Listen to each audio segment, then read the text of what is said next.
नमस्कार दोस्तों। आजकल किसी के पास भी टाइम नहीं है। लोग अपने सपनों को बहुत जल्दी पाना चाहते हैं, बहुत जल्दी करोड़पति बनना चाहते हैं, शॉर्टकट से ही सब कुछ सीखना चाहते हैं।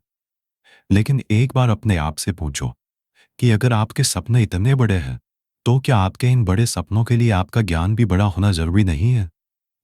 क्या आपके मोटिवेशन का आधार बहुत स्ट्रांग नहीं होना चाहिए? आपने बहुत बार देखा होगा कि जब तक आप कोई मोटिवेशनल वीडियो देखते हो, तब तक आप में जोश रहता है।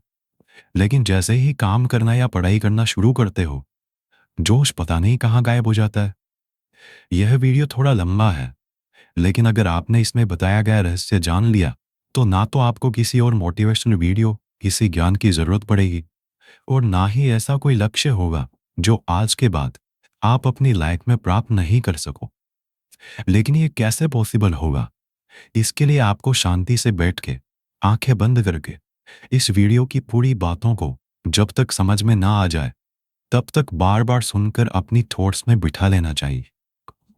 और अगर आप इस वीडियो को बीच में छोड़ के जाना चाहते हो, तो कृपा करके आप इसको अभी स्किप कर दें, क्योंकि अधूरा ज्ञान बिना ज्ञान से भी ज्यादा खतरनाक होता है।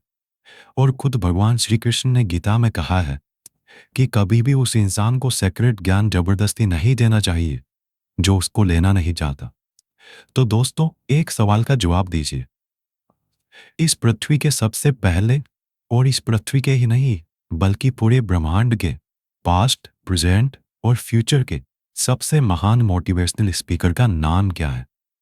जी हाँ, बांसुरी बजाने वाले भगवान कृष्ण, जिन्होंने आज की तारीख से ना जाने कितने ही युगों पहले महाभारत के युद्ध के मैदान में एक ऐसा ज्ञान दिया था जो आज 21वीं सदी की दुनिया पर, आज के लोगों की लाइफ स्टाइल पर भी एकदम सही बैठता है। और यह जानकर के बड़े बड़े लोग और रिसर्च करने वाले हैरान हो जाते हैं कि ऐसा कैसे हो सकता है।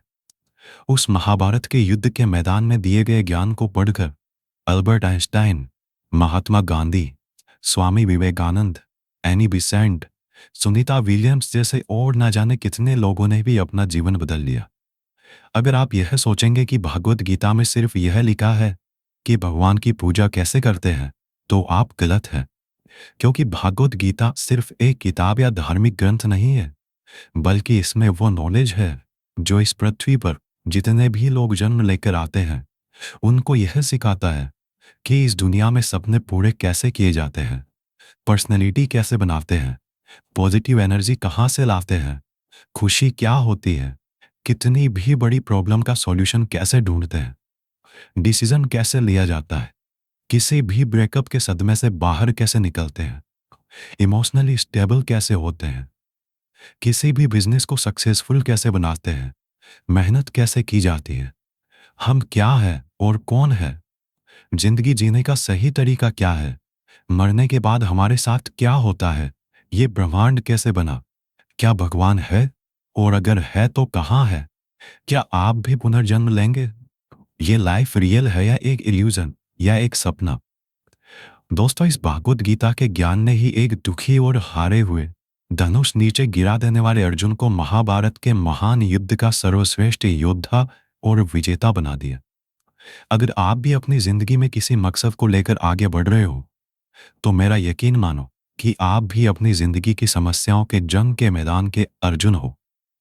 और इसलिए उस गीता ज्ञान को जानना आपकी चॉइस नहीं, बल्कि आपका अधिकार है। इस गीता ज्ञान को समझकर आपको एक बात का जरूर एहसास होगा कि ये असली नॉलेज में पहले क्यों नहीं हासिल कर पाया। तो ऐसा क्या है आखिर भागवत गीता में, और इसका मतलब क्या है? भागवत का मतलब है भगवान, और गीता का मतलब है गीत, यानी कि ऐसा गीत जो भगवान ने खुद अपने मुंह से गाया हो। भागवत गीता संस्कृत में लिखी गई है, लेकिन इसका ट्रांसलेशन आपको बहुत जगह पर हिंदी, इंग्लिश और अलग अलग भाषाओं में मिल जाएगा। वैसे तो भागवत गीता को जितना समझोगे उतना ही कम है, लेकिन फिर भी इस वीडियो में मैंने गीता के पूरे 18 अध्याय, 700 श्लोक पढ़कर उनको आज की जनरेशन के हिसाब से, स्टूडेंट के हिसाब से, बिजनेसमैन के हिसाब से, अपने करियर में, अपनी लाइफ में, अपने रिलेशनशिप में और अपनी प्रॉब्लम्स में कैसे यूज करते हैं, वह बताया है। दोस्तों, मैं यहाँ पर पूरे 18 चैप्टर कवर करूंगा, और कोई भी चैप्टर शुरू करने से पहले मैं आपको यह बताऊंगा कि उसमें आप क्या सीखने वाले हो। फिर उस चैप्टर को शॉर्ट में समझाऊंगा और उसके बाद उससे सीखने वाली चीज़ों को डिटेल में समझाऊंगा। अगर आपको यह जानना है कि आखिर भगवान को खुद ज्ञान देने की जरूरत क्यों पड़ी, ये पांडव और कौरव कौन थे और इस महाभारत के युद्ध की शुरुआत कैसे हुई, तो आप मुझे नीचे कमेंट्स में बता सकते हैं। मैं उसका भी वीडियो आपको अलग से दे दूंगा। तो चलो अब मैं आपको सीधा ले चलता हूँ कुरुक्षेत्र के युद्ध के मैदान में, जहां पर पांडव और कौरव युद्ध करने के लिए आमने सामने खड़े हैं। भागवत गीता अध्याय 1, सेना का निरीक्षण। दोस्तों, गीता के पहले अध्याय से आपको यह सीखने को मिलेगा कि ऐसी कौन सी सबसे पहली चीज है जो आपको लाइफ में आगे बढ़ने से रोकती है। भले ही आप में बहुत नॉलेज हो, आप में बहुत काबिलियत हो, लेकिन उस एक चीज की वजह से आप सही डिसीजन नहीं ले पाते और अपना काम नहीं कर पाते हैं। इसके साथ साथ सपने से हकीकत में इंसान कैसे बदल जाता है, वह भी हम जानेंगे। कौरवों में दुर्योधन बहुत खुश हो रहा था। उसके पास बहुत बड़ी सेना थी। भीष्म पितामह थे, गुरु द्रोणाचार्य और गुरु कृपाचार्य जैसे बड़े बड़े योद्धा थे। पांडवों की सेना में अर्जुन, भीम सहित पांचों पांडव, भगवान कृष्ण, अभिमन्यु, द्रौपदी के पांचों पुत्र आदि थे। अब यह युद्ध पूरी तरह से पारिवारिक युद्ध ही था। पांडवों और कौरवों के लिए गुरु द्रोणाचार्य और कृपाचार्य दोनों एक ही थे। दादा भीष्म भी एक ही थे। साथ ही साथ पांडव और कौरव दोनों खुद भी चचेरे भाई थे, लेकिन हर कोई जीतने के इरादे से आ रखा था। रणभूमि में जब जोर से युद्ध की घोषणा के लिए शंखनाद हुआ, तो अर्जुन ने अपने सारथी भगवान कृष्ण से कहा कि हे कृष्ण, मेरे रथ को दोनों सेनाओं के बीच में एक बार ले जाकर के खड़ा कर दो, ताकि मैं ये देख सकूं कि मुझे किनको मारना है। ऐसा सुनकर भगवान कृष्ण ने अर्जुन के रथ को कौरवों की सेना के सामने वहां पर ले जाकर के खड़ा कर दिया, जहां पर कौरवों की सेना में अर्जुन के दादा भीष्म पितामह और गुरु द्रोणाचार्य खड़े थे। और गुरु द्रोणाचार्य ने ही अर्जुन को तीर चलाना भी सिखाया था। अर्जुन ने युद्ध के मैदान में जिधर भी देखा, वहां दोनों तरफ ही सिर्फ परिवार वाले नजर आ रहे थे। यह देखकर अर्जुन बहुत दुखी हो गए और कृष्ण से बोले, यहां तो हर कोई मेरा सगा संबंधी ही है। मैं अपने ही लोगों को युद्ध में नहीं मार सकता। मुझे इस राज्य के लिए तो क्या, अगर कोई तीनों लोग भी दे तो भी मैं ऐसा युद्ध नहीं करूंगा जिसमें मुझे अपनों को ही मारना पड़े। इस तरह से अर्जुन पूरे दुखी होकर और खुद को कोसते हुए अपने धनुष को छोड़कर रथ में वापस जाकर बैठ गए। दोस्तों, गीता के इस फर्स्ट चैप्टर से हमें यह सीखने को मिलता है कि वास्तविकता सोच से अलग होती है। हमें नहीं पता होता है कि जब हम कोई काम करने का इरादा लेकर जा रहे होते हैं तो वहां पर क्या हो सकता है। जब हम किसी बुरी चीज का सामना करते हैं तो हम संयम खो बैठते हैं और घबरा जाते हैं, और घबरा जाने के बाद हम हमारा ही असली रूप भूल जाते। भले ही अर्जुन युद्ध कला में मास्टर थे और भले ही वो युद्ध करने के लिए मैदान में धनुष उठाकर चले आए, लेकिन युद्ध सिर्फ हथियारों के चलाना जानने से नहीं होता। उसके लिए इरादे भी चाहिए होते हैं, इमोशनल स्टेबिलिटी चाहिए होती है। मैदान में आकर अर्जुन को अपनी ड्यूटी से ज्यादा फैमिली और गुरुओं से मोह हो गया और उससे फिर वो दुखी हो गए। वो युद्ध करने का डिसीजन नहीं ले पाए। इससे यह भी सीखने को मिलता है कि जिंदगी में हमें हमारा कर्म करने से सबसे पहले रोकने वाला कोई होता है, तो वो है हमारा मोह, यानी कि अटैचमेंट। आप सुबह जल्दी उठ सकते हो, लेकिन आपको नींद और आलस्य का मोह होता है। अर्जुन एक क्षत्रिय थे और युद्ध करना ही उनका काम था, और वो युद्ध करने में बहुत अच्छी तरह से ट्रेंड भी थे, लेकिन वो अटैचमेंट में आकर अपना कर्म भूल गए। इसलिए अगर लाइफ में आपको चुनौतियों से लड़ना है तो आपको अपने अटैचमेंट को सेक्रीफाइस करना आना चाहिए। दोस्तों, इसको आप इस तरह से भी समझ सकते हो। मान लो आप किसी से बहुत प्रेम करते हो, लेकिन वह मनुष्य आपकी प्रेम की कदर नहीं करता। ऐसे में आपको उसका प्रेम पाने का मोह नहीं होना चाहिए, क्योंकि अटैचमेंट किसी भी तरह का हो, जब तक वो है आप अपनी लाइफ के अर्जुन नहीं बन पाओगे। भागवत गीता अध्याय 2, गीता का सार। दोस्तों, गीता के दूसरे अध्याय से हमें इमोशनल स्टेबिलिटी, आत्मा, मृत्यु, पुनर्जन्म, डिसीजन मेकिंग के बारे में सीखने को मिलता है, और गुस्से का सबसे बड़ा रीजन और उसका सॉल्यूशन क्या है। कैसे आप किसी भी कंडीशन में खुश रह सकते हो और मेहनत कैसे करते हैं, यह भी आपको सीखने को मिलेगा। जब अर्जुन ने युद्ध करने से मना कर दिया, तब सारथी श्री कृष्ण ने अर्जुन से कहा, हे अर्जुन, ये तुम्हें अचानक से क्या हो गया? जिस तरह की कमजोर बातें तुम बोल रहे हो, वो तुम जैसे महान योद्धा के मुंह से बिल्कुल अच्छी नहीं लगती। इसलिए अपने इस मन की कमजोरी को छोड़कर युद्ध के लिए वापस खड़े हो जा। अर्जुन बोले कि मैं किस तरह से अपने ही गुरुजी द्रोणाचार्य और दादाजी भीष्म पितामह को मारने के लिए अपना धनुष चला सकता हूँ, क्योंकि ये तो मेरे लिए हमेशा से ही भगवान की तरह रहे हैं। इस युद्ध को करने से अच्छा है कि मैं भिखारी बन जाऊं, क्योंकि अपनों को ही मारूंगा तो जीत में भी मेरी हार ही है। मैं सही और गलत को नहीं समझ पा रहा, इसलिए मेरा मार्गदर्शन करो कृष्ण। श्री कृष्ण मुस्कुराकर अर्जुन को देखने लगे। भले कोई इंसान उनसे कुछ मांगे और वो दे ही ना, ऐसा भी कभी हो सकता है क्या? यहीं से शुरू होता है भागवत गीता का वो ज्ञान जो आपको भी अर्जुन बनकर ध्यान से सुनना और समझना चाहिए। श्री कृष्ण बोले कि अर्जुन, ये तुझे अचानक से क्या हो गया? तुझ जैसे इंसान को किसी दूसरे की मृत्यु को लेकर नहीं डरना चाहिए। और वैसे भी तुझे क्या लग रहा है, ये लोग तेरे मारने से मर जाएंगे और तू ही इनको मारेगा? इन सब लोगों का और तुम्हारा भी पिछला जन्म भी था और अगला जन्म भी होगा। इसलिए जैसा तुम सोचकर दुखी हो रहे हो, वह ज्ञान तुम्हारा अधूरा है। और रही बात इनकी मृत्यु का तुझे पाप लगने की, तो ये समझ ले, इनको मारने वाला तू नहीं बल्कि मैं हूं। तू तो इनकी मौत का सिर्फ एक कारण है। और ये लोग मरने के बाद भी मेरे ही पास आएंगे, क्योंकि ये लोग शरीर नहीं है बल्कि आत्मा है। और आत्मा को किसी भी तरह से नष्ट नहीं किया जा सकता। आत्मा तो अगले जन्म के लिए इस शरीर को उसी तरह से छोड़ देती है जिस प्रकार से तुम अपने पुराने कपड़े बदलकर नए पहनते हो। हे अर्जुन, जन्म देने वाला और मारने वाला मैं ही हूं। और ये बता, क्या तू किसी मरे हुए इंसान को जिंदा कर सकता है? अगर तू मरे हुए को जीवन नहीं दे सकता, तो जीवित को भी नहीं मार सकता, क्योंकि जीवन देने वाला भी मैं हूं और मारने वाला भी मैं हूं। और इनकी मौत मैंने तेरे ही हाथों लिखी है। और अर्जुन, अगर तुझे ऐसा लगता है कि आत्मा भी मरती है, तो ये जान ले कि आत्मा जैसे जन्म लेकर मरती है, वैसे ही मरने के बाद प्रकृति का चक्र पूरा करने के लिए उसको फिर से जन्म लेना पड़ेगा। इस प्रकार से भी आत्मा नष्ट नहीं हुई। और जब प्रकृति ऐसे ही चलती है, तो भला तू इसका जिम्मेदार कैसे हुआ? अर्जुन, जिस क्षत्रिय को जीवन में युद्ध करने का अवसर प्राप्त होता है, वो ना केवल भाग्यशाली है, बल्कि उसका तो धर्म और कर्म ही युद्ध करना है। और अगर तूने ये युद्ध नहीं किया, तो इसका मतलब यह होगा कि तूने अपना धर्म और कर्म अच्छी तरह से नहीं निभाया, और इसलिए तेरे नाम के साथ कलंक जुड़ जाएगा। और तेरे जैसे अर्जुन के लिए तो कलंक उसकी मौत से भी बड़ा है।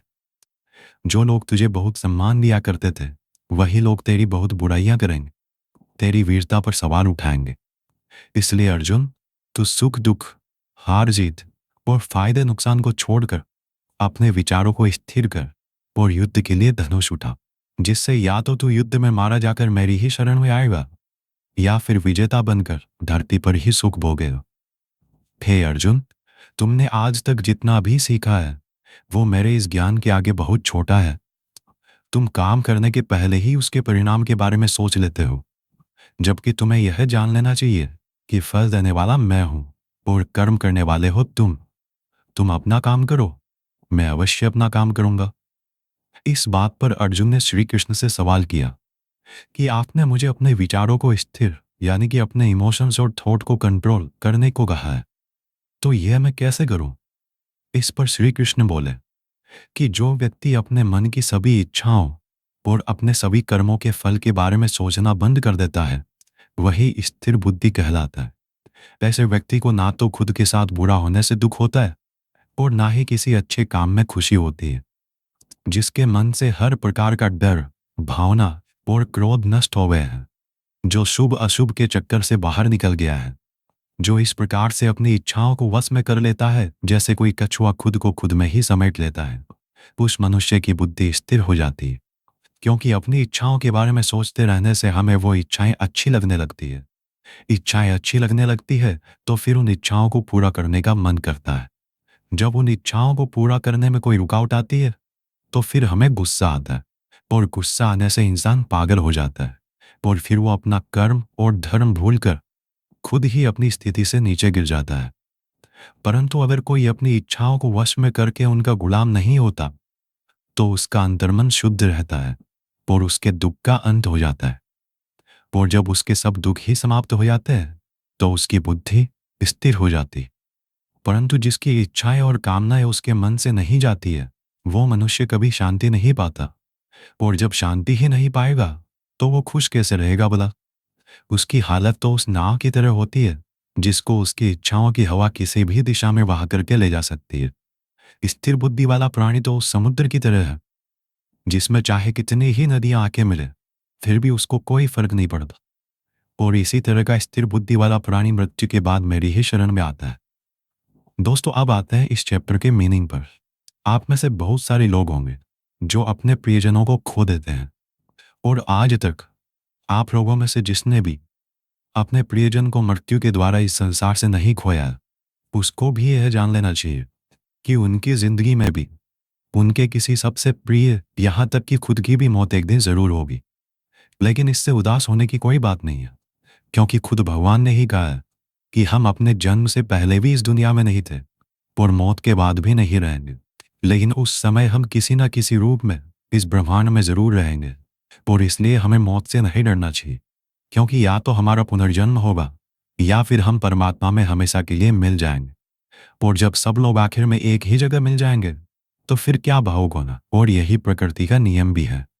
और हम कोई शरीर नहीं है जो हमें डरने की जरूरत है।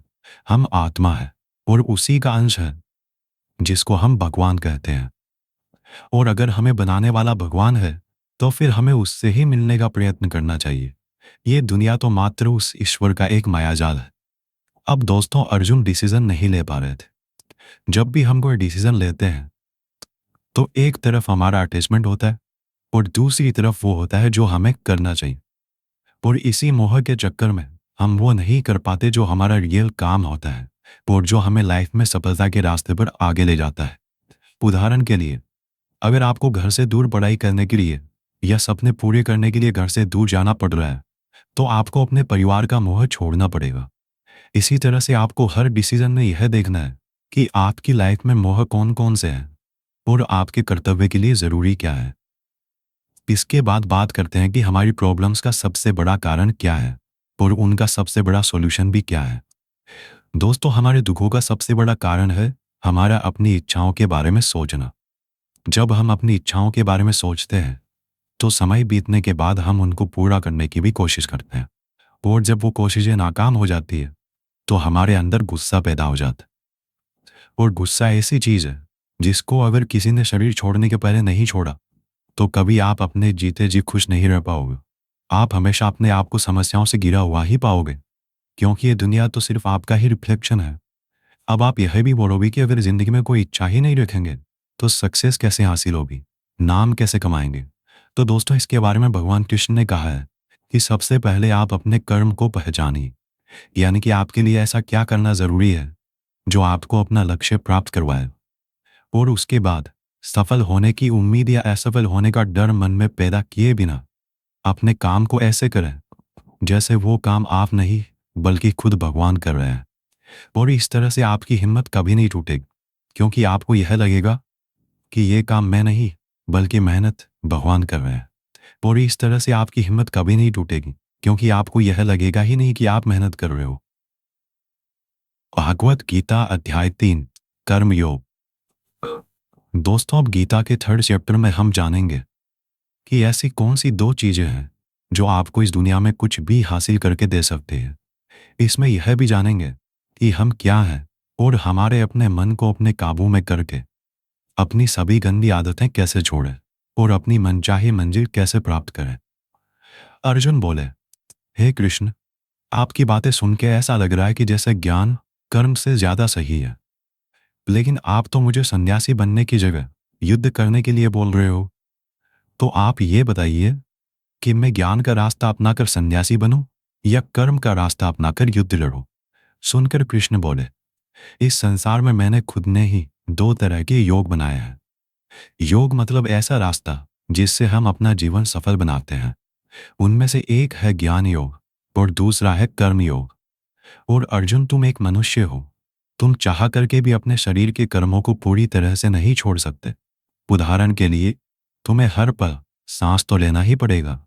अगर पेट है तो खाना तो पड़ेगा ही। और अगर तुम इन सबको किसी भी शक्ति से रोकना भी चाहोगे तो क्या निश्चित है कि तुम अपनी इच्छाओं के बारे में नहीं सोचोगे? कहने का मतलब है, तुमसे जाने अनजाने में कर्म तो हो ही जाएगा, क्योंकि तुम मनुष्य हो और तुम तो वैसे क्षत्रिय हो, तो तुम अपने धर्म से भी बंधे हो। इसलिए तुम्हारे लिए संन्यास के रास्ते की जगह कर्म का रास्ता ज्यादा सही है। मतलब ज्ञान योग या सांख्य योग की जगह कर्म योग ज्यादा सही है। इसलिए तुम यह सोचकर कि यह काम तुम नहीं कर रहे हो, बल्कि प्रकृति का गुलाम होकर तुम्हारा शरीर कर रहा है, फल की इच्छा किए बिना अपना कर्म योग करो। क्योंकि अगर तुम अपने आप को खुद के कर्म का कर्ता यानी करने वाला नहीं मानोगे, तो मैं तुम्हारा कर्ता बनूंगा। और जब मैं तुम्हारा कर्ता बनूंगा, तो तुम्हें बिना मांगे ही वो सब सुविधाएं, सुख और राज्य दे दूंगा जिसकी तुम्हें जरूरत होगी। बिना मेहनत किए ही सुख सुविधाओं और राज्य का भोग किया तो तुम एक चोर कहलाओगे और तुम कभी परमात्मा यानी कि मुझसे नहीं मिल पाओगे। जिस तरह से महान लोग खाने के लिए नहीं बल्कि जीने के लिए खाते हैं, उसी तरह से तुम भी परिणाम के लिए नहीं बल्कि कल्याण के लिए युद्ध करो। हे अर्जुन, तुम मनुष्यों में सबसे बड़े हो, इसलिए जैसा तुम करोगे ठीक वैसा ही तुम्हारी संतान या आने वाली दुनिया करेगी।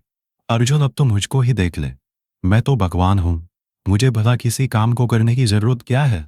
पर मैं इसलिए अपना कर्म करता हूं क्योंकि मनुष्य की आत्मा मेरा ही छोटा सा अंश है, और जैसा मैं करूंगा वैसा ही फिर मनुष्य करेगा, और इस तरह से तो पूरी सृष्टि ही नष्ट हो जाएगी। कोई अगर तुम्हारा साथ भी ना दे या तुम्हारी आलोचना भी करे, तो तुम उनको बिना कुछ कहे सिर्फ अपना कर्म करते जाओ, और ऐसा करने पर वह मनुष्य भी कुछ समय बाद तुम्हारे जैसा ही करने लग जाएगा। जो व्यक्ति यह सोचता है कि वह कर्म खुद करता है, उससे बड़ा मूर्ख और दुखी इस दुनिया में और कोई नहीं है, और ज्ञानी लोगों के द्वारा ऐसे मूर्खों को कभी नहीं छेड़ा जाना चाहिए। इसलिए अर्जुन, तू भी अपने आप को इस कर्म के बंधन में ना बांध कर बिना किसी आशा के, दया के और पछतावे के अपना युद्ध कर। अर्जुन, खुद का धर्म और कर्म दूसरों के धर्म और कर्म से ज्यादा अच्छा समझा जाना चाहिए। भले ही हमारे खुद के धर्म में और कर्म के पालन करने में कोई कमी रह जाए। अर्जुन ने फिर सवाल किया कि अगर मनुष्य उसी परमात्मा का अंश है, तो उससे गलतियां क्यों हो जाती है और वो बुरे काम क्यों करता है? भगवान श्री कृष्ण बोले कि मनुष्य शरीर भोग विलास करना चाहता है क्योंकि उसकी प्रकृति वैसी ही है। इसलिए अगर उसकी इच्छा पूरी नहीं होती तो उसको क्रोध आता है, और जिस तरह धुएं की वजह से आग दिखाई नहीं देती, उसी तरह से काम और क्रोध की वजह से मनुष्यों को अपना धर्म, कर्म और परमात्मा दिखाई नहीं देते, और इसी वजह से क्रोध और कामनाओं में आकर मनुष्य अपनी इंद्रियों और मन पर नियंत्रण खो देता है और ना चाहते हुए भी बुरे काम और गलतियां कर बैठता है। अर्जुन, तो हमेशा याद रखना, इस शरीर से ज्यादा शक्तिशाली है इसकी इंद्रियां, इंद्रियों से ज्यादा शक्तिशाली है मन, मन से शक्तिशाली है बुद्धि, और बुद्धि से ज्यादा शक्तिशाली हो तुम यानी कि तुम आत्मा। इसलिए अर्जुन, तू अपनी आत्मा से अपनी बुद्धि को वश में कर। बुद्धि मन को वश में करेगी, मन इंद्रियों को वश में करेगा, और इंद्रियां शरीर को यानी कि तुम्हारे बुरे कर्मों को। दोस्तों, अब श्री कृष्ण की कही गई बातों को हम आज की लाइफ के हिसाब से समझते हैं। देखो, इस दुनिया में रिजल्ट दो ही चीजों से आता है, ज्ञान और कर्म, मीन्स नॉलेज और एक्शन, लेकिन दोनों अलग अलग हैं।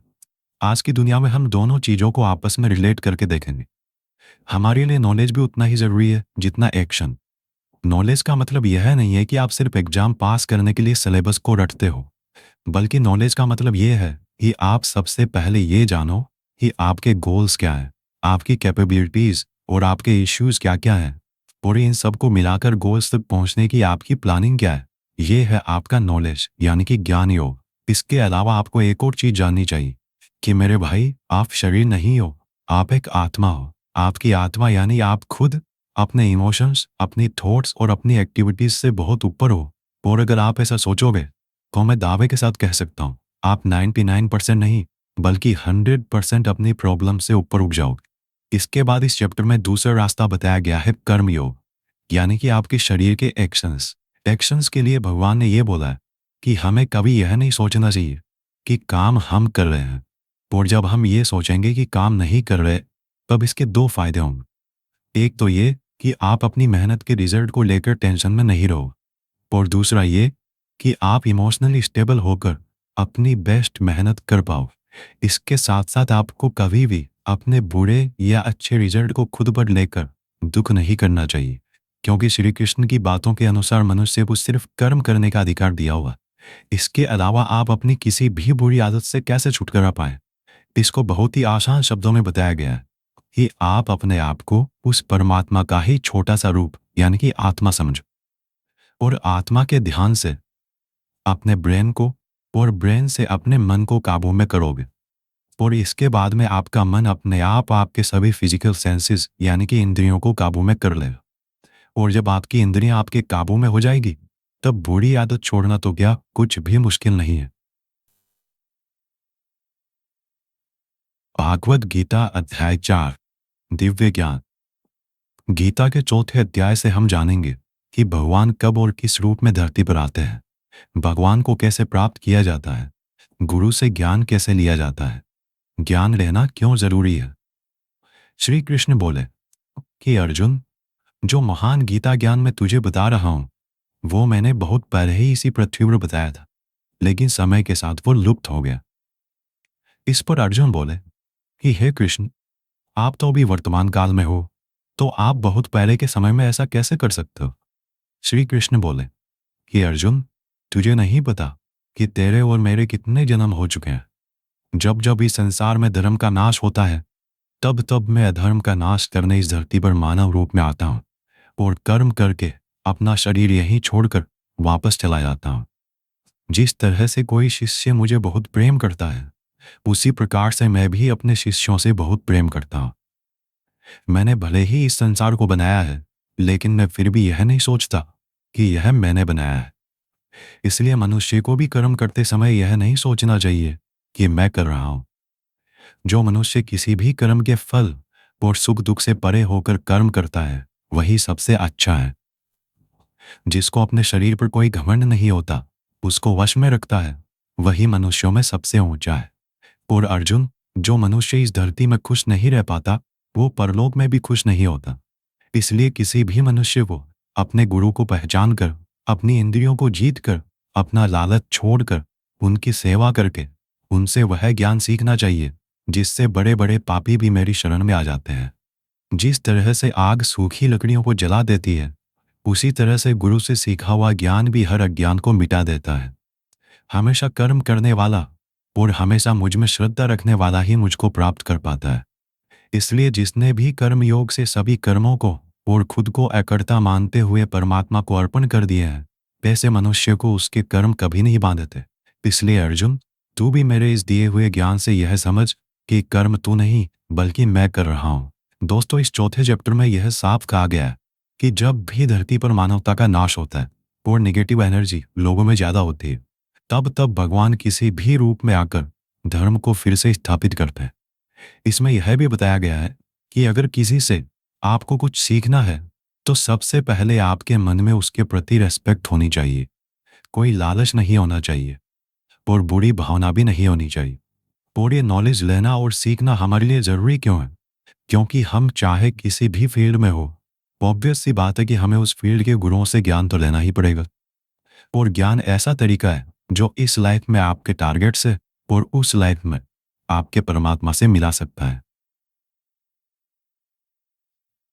भागवत गीता अध्याय 5, कर्म संन्यास योग। भागवत गीता के 5वें चैप्टर में हम जानेंगे कि अपने गोल्स को कैसे प्राप्त किया जाता है और किस तरह से हमारा शरीर हमको आलस में बांधने की कोशिश करता है। अर्जुन बोले, हे श्री कृष्ण, मैं अभी भी यह नहीं समझ पा रहा हूं कि मेरे लिए कर्म ज्यादा अच्छा है या कर्मों से संन्यास। श्री कृष्ण बोले, देखो अर्जुन, भले ही संन्यास और कर्म दो अलग अलग रास्ते हो, लेकिन दोनों की मंजिल एक ही है, और वो है भगवान। जो व्यक्ति अपने मन को भटकने नहीं देता, जो कर्म करके भी यह समझता है कि कर्म उसने नहीं बल्कि परमात्मा ने किया है, और जो सभी जीव जंतुओं को उसी परमात्मा का हिस्सा मानता है, वह मनुष्य मरने के बाद परमात्मा में ही मिल जाता है। महान पुरुष अपना हर काम खुद के विचारों को साफ करने और दूसरों का कल्याण करने के लिए ही करते हैं।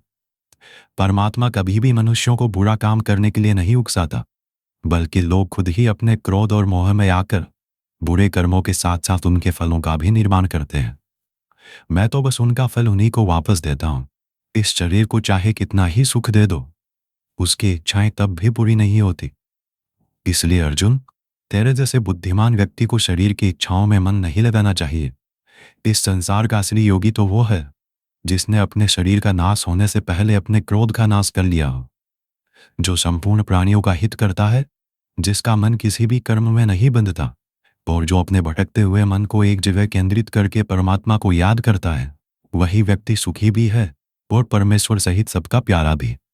हे अर्जुन, ये इंद्रियां, मन, बुद्धि, इच्छा, आशा, घर और क्रोध ही तेरे दुश्मन हैं। इनका त्याग कर। दोस्तों, हमारी बॉडी यानी कि शरीर हमेशा रिलैक्स रहना चाहता है, क्योंकि बाय नेचर शरीर एक निर्जीव चीज ही है अगर उसमें आत्मा ना हो तो।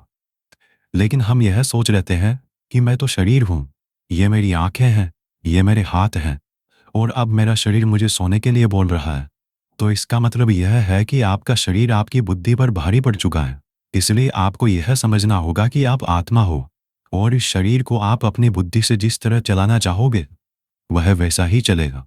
दोस्तों, जो रास्ते भागवत गीता में बताए जा रहे हैं वह मनुष्य को परमात्मा से मिला देते हैं, और अगर आप इन सब बातों को अपनी लाइफ में उतारोगे तो आप अपने सपनों को तो आसानी से हासिल कर ही लोगे।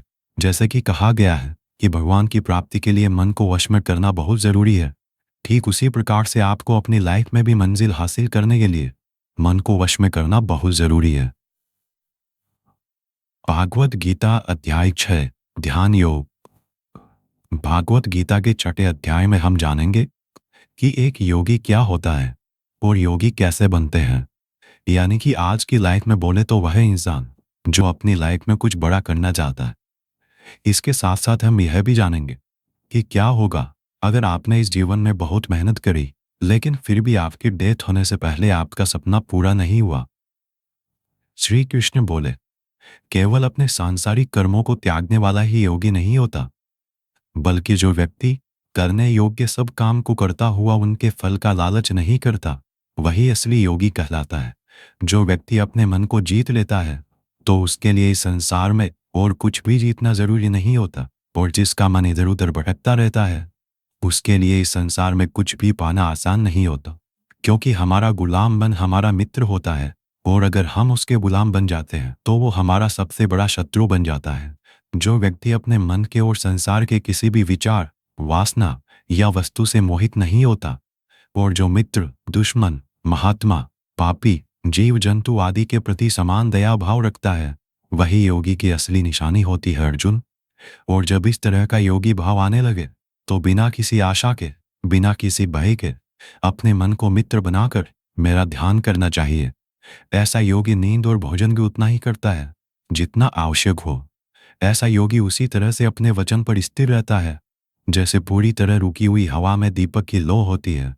जब जब भी उसका मन भटके तब तब उसको उस इच्छा को वश में करके फिर से मन को केंद्रित करना चाहिए। और जब योगी इस संपूर्ण ध्यान की अवस्था में आ जाता है तो बड़े से बड़ा दुख भी उसको उसके स्थान से नीचे नहीं गिरा सकता। अर्जुन ने कहा, मगर हे कृष्ण, यह मन बहुत ही चंचल और हठीला है। इसको एक जगह पर रोकना हवा को एक जगह पर रोकने की तरह बहुत मुश्किल है।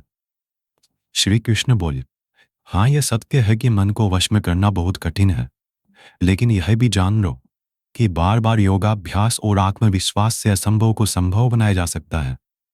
अर्जुन ने फिर पूछा कि हे कृष्ण, अगर कोई योगी इस तरह से ध्यान केंद्रित करके योग करे, लेकिन अगर अंतिम समय में किसी कारणवश उसका मन भागने लगे तो क्या उसकी पूरी मेहनत शून्य हो जाएगी? श्री कृष्ण बोले, नहीं अर्जुन, निरंतर परमात्मा की तरफ बढ़ना हर आत्मा का अधिकार है। अगर किसी कारणवश वह योगी आत्मा योग की राह से विचलित भी हो जाती है तो भी उसको योग भ्रष्ट पुण्य पुरुषों के लोक में कई वर्ष सुख और आनंद मिल जाता है, और वहां पर वह ध्यान भ्रष्ट योगी भी सुख में समय बिताकर फिर से किसी पुण्यात्मा के परिवार में जन्म ले लेता है, और इस तरह से उस आत्मा की यात्रा वहीं से शुरू हो जाती है जहां पर उसने पिछले जन्म में समाप्त करी थी, और इस प्रकार से उसे एक नया रूप, नया जीवन परमात्मा से मिलन के प्रयत्न के लिए फिर से मिल जाता है। अर्थात उसका पिछले जीवन में किया गया योग बेकार नहीं जाता, लेकिन लगातार प्रयत्न करने वाला योगी इसी जन्म में अपने जीवन चक्र से मुक्त होकर परमात्मा में विलीन हो जाता है। एक योगी तपस्वियों और विद्वानों से भी श्रेष्ठ है। इसलिए अर्जुन, तू भी योगी बन, क्योंकि जो योगियों में भी परम होता है वह मेरा भी परम प्रिय होता है। दोस्तों, हर वो इंसान जिसकी आंखों में कुछ बड़ा करने का सपना है, उसको अर्जुन की तरह ही एक योगी बनना चाहिए। योगी वो इंसान है जो पूरी तरह से इमोशनली बैलेंस्ड है, न्यूट्रल है, जो दूसरों की बातें माइंड नहीं करता और हमेशा अपने टारगेट को पूरा करने के लिए मेहनत करता है। लेकिन दोस्तों, जिंदगी का किसको पता, भगवान ना करे कि ऐसा हो कि कोई इंसान उसके सपने पूरे होने से पहले ही मर जाए, तो उसकी तो मेहनत किसी काम की ना रही और सपने सपने ही रह गए। पर एक बहुत ही सीक्रेट बात भगवान कृष्ण ने इस अध्याय में यह बताई है कि अगर आप मेहनत कर रहे हो और आपने बहुत एक्सपीरियंस गेन कर लिया है, बहुत नॉलेज हासिल कर लिया है, लेकिन फिर भी आपको मंजिल नहीं मिली और किसी रीजन की वजह से, परमात्मा ना करे ऐसा हो, पर आपकी डेथ हो जाए या सपने के लिए मेहनत करते करते बूढ़े होकर मर जाओ, तो इस केस में चाहे आपको जीते जी फल मिले या ना मिले, मरने के बाद में आपको स्वर्ग में अपने कर्मों के अनुसार पूरा सुख मिलेगा। और जब आपके अच्छे कर्मों का बैलेंस खत्म हो जाएगा, तो आप फिर से धरती पर जन्म लेकर आओगे और बाय नेचर आप ऐसे माहौल या घर में जन्म लोगे जिसमें आपको पिछले जन्म के ज्ञान वाला लेवल नेचुरली ही मिल जाएगा और आपको उसके आगे की मेहनत करने के लिए फिर से एक पूरी नई जिंदगी मिल जाएगी। ऐसा मैं नहीं, स्वयं कृष्ण ने योगी के बारे में बताते हुए इस गीता के छठे चैप्टर के श्लोक नंबर 37 से लेकर श्लोक नंबर 45 तक यही बात कही है और ये भी कहा है कि ये उनके लिए एप्लीकेबल है जो सच में बहुत बहुत मेहनत करते हैं। यह भागवत गीता सार आप YouTube के जीत फिक्स चैनल पर सुन रहे हैं। भागवत गीता अध्याय 7, भगवान का ज्ञान। भागवत गीता के 7वें चैप्टर में बताया गया है कि ईश्वर किस तरह से इस संसार को चलाते हैं, ईश्वर को कौन से भक्त बहुत अच्छे लगते हैं, इंसान भगवान को क्यों नहीं जान पाता है। भगवान कृष्ण बोलते हैं कि हे अर्जुन, अब मैं तुझे वो बातें बताने वाला हूं जिनको जानकर तुझे इस संसार में दूसरा कोई सा भी ज्ञान जानने की जरूरत नहीं पड़ेगी। हजारों लोगों में से कोई एक मुझे प्राप्त करने की कोशिश करता है और ऐसे हजारों कोशिश करने वालों में से कोई एक ही मुझे बहुत समर्पण के साथ प्रेम करता है। मेरे दो रूप हैं, एक जड़ रूप यानी कि जिसमें पृथ्वी, अग्नि, जल, वायु और आकाश के साथ साथ मन, बुद्धि और अहंकार है। वही दूसरा चैतन्य रूप जिसमें इस सृष्टि का चक्र है, समय को भी मैं ही चलाता हूँ। जल, सूरज, चंद्रमा, ओमकार में मैं ही हूँ। पृथ्वी की सभी पवित्र गंध, अग्नि और बुद्धिजीवियों का तेज, तपस्वियों का तप, धर्मों का पवित्र कर्म, बलवानों का बल और अलग अलग समय कालों का बीज भी मैं ही हूँ। इस संसार के लोग सांसारिक गुणों के गुलाम हैं, इसलिए मुझे नहीं जान पाते और वास्तव में तो ये सांसारिक गुण भी मेरी ही माया है। मगर जो मनुष्य इस मेरे ही मायाजाल को तोड़ देता है, वो मेरा हो जाता है। मायाजाल में फंसे हुए मूर्ख लोग मेरी शरण में नहीं आ पाते हैं। कोई भी भक्त चार तरह से मेरी पूजा करता है, कोई प्राप्ति चाहने वाला, कोई दुख के संकट में याद करने वाला, मुझे जानने की इच्छा रखने वाला या फिर मुझे पहले से ही जानने वाला। लेकिन इनमें से मुझे अत्यंत प्रेम करने वाला ज्ञानी बहुत पसंद है। ये चारों ही तरह के भक्त दयावान होते हैं, लेकिन ज्ञानी पुरुष तो मानो जैसे मेरा ही रूप हो। और ज्ञानियों में भी जो व्यक्ति मुझे बहुत सारे जन्मों से मानता आया है, वो मृत्यु के पश्चात मुझ में ही समा जाता है।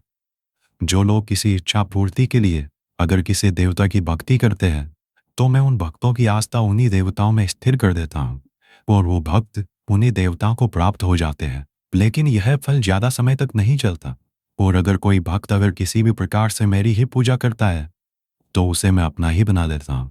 जो मूर्ख मुझे जन्म लेने और मरने वाला मानते हैं, वो मुझे प्राप्त नहीं कर पाते। मैं भूतकाल, वर्तमान और भविष्य को पूरा जानता हूँ, जबकि श्रद्धा रहित लोग मुझे भी नहीं जान पाते। जो भक्त इस सांसारिक मोह और माया को छोड़कर श्रेष्ठ कर्मों का आचरण करके मेरी भक्ति करते हैं, वो इस मृत्यु से मुक्त होकर मुझ में ही समा जाते हैं। तो दोस्तों, आज के समय के हिसाब से इस चैप्टर का मतलब आप इस तरह से निकाल सकते हैं। जब आप अपनी लाइफ में कोई टारगेट सेट करते हो, तो आप टाइम बीतने के बाद टारगेट को भूलने लगते हो, क्योंकि डिस्ट्रैक्शंस बहुत सारे होते हैं। जैसा श्री कृष्ण ने बताया कि मायाजाल में फंसा हुआ व्यक्ति भगवान को भूल जाता है, ठीक वैसे ही कई बार बहुत मेहनत करने वाला व्यक्ति भी राह से भटक जाता है और सोचने लगता है कि ये टारगेट वारगेट सब बेकार है, लाइफ के मजे लो, कल को पता नहीं रहूं या ना रहूं। और इस तरह के लोगों को गीता में मूर्ख कहा गया है, जो इतना भी नहीं जानते कि ये डिस्ट्रैक्शन तो खुद मेहनत करने वालों को आजमाते हैं कि ये इंसान उसमें उलझ के रह जाएगा या इसको पार कर जाएगा। और इस तरह से लगातार बिना भटके जो हार्ड वर्क करता है उसी को सक्सेस मिलती है।